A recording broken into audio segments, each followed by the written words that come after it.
আজ আমি করতে চলেছি একটি রহস্যময় ভিডিও। চলো তোমরা ভিডিওটা শেষ পর্যন্ত দেখো।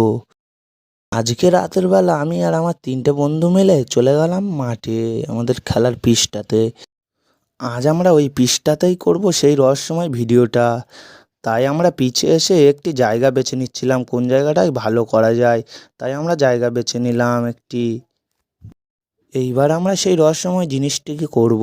চলো তোমরা পুরো ভিডিওটা দেখতে থাকো। তারপরে নিয়ে নিলাম একটি আবিরের প্যাকেট। আর এই আবির দিয়েই আজকে আমরা এই জায়গাটাতে সেই জিনিসটি করতে চলেছি।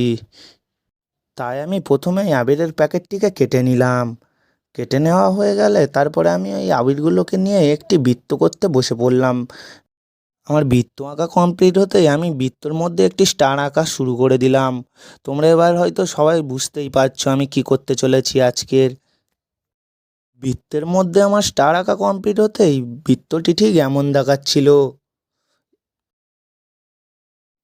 এটা কি বলো তো বন্ধুরা, এটা দিয়ে আমি একটা জিনিস করতে চলেছি, সেটা তোমরা শেষে দেখা পাবে আমি এটা দিয়ে কি করব। সেজন্য পুরো ভিডিওটা দেখতে থাকো। তারপরে আমি নিয়ে নিলাম দুটো পুতুল। এই পুতুল দুটো আমি আগে থেকেই রেডি করে রেখেছিলাম। এবার এই পুতুল দুটোকে এই মধ্যিখানে বসানোর পালা। তার আগে বন্ধুরা এই পুতুল দুটোকে নিয়ে আর একটা জিনিস করতে হবে। এই কাঁটাটাকে নিয়ে এই পুতুলের মধ্যে গেঁথে দেবো আমি।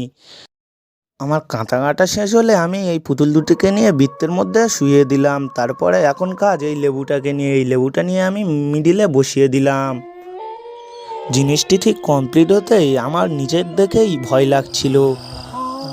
মনে হচ্ছিল যেন কাল সকালে যে আমার কি অবস্থাটা হবে। পরে আমি ওইসব চিন্তা মাথা থেকে বার করে অগরি হওয়ার নাটক করতে লাগলাম। দেখো বন্ধুরা, আমি এখন যজ্ঞ করছি। এখন আমার কালকে সকালে এসে দেখার পালা এটা দেখে পাবলিক কেমন রিয়াকশন দেয়।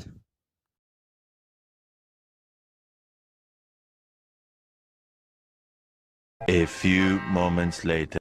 তারপরে সকাল 8টার সময় আমার একটা বন্ধু ফোন করে বলল আমাদের পিচে চলে যায়, আমাদের পিচে জানো কে কী করে দিয়েছে। তারপর আমি পিচে এসে দেখলাম আমরা যেটা করেছিলাম সেটা সেরকমই আছে।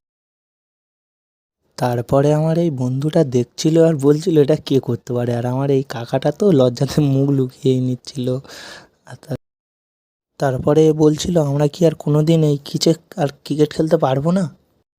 তারপর বলছিল আমাদের বাড়ির সামনেও নাকি একবার এরকমটা কেউ করে দিয়ে গিয়েছিল।